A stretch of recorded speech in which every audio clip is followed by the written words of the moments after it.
The Gemini Project was originally created in 1965 and lasted until 1966. NASA started the Gemini Project to prepare for the Apollo moon landings. There were 12 missions.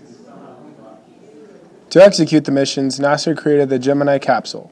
The Gemini capsule was much like the Mercury spacecraft. The main difference was in the interior. The Mercury spacecraft was a one-man capsule, but the Gemini capsule could carry two.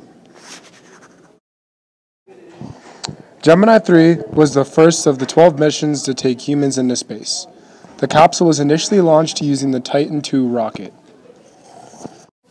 The Titan II rocket had a thrust of 1,893.40 kN, a gross mass of 339,000 pounds, and it was 103 feet in length and 10 feet in diameter.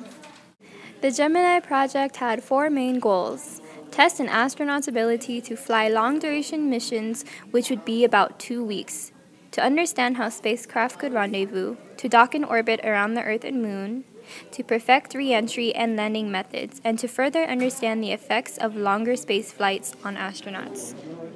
The first flight to carry astronauts was Gemini 3.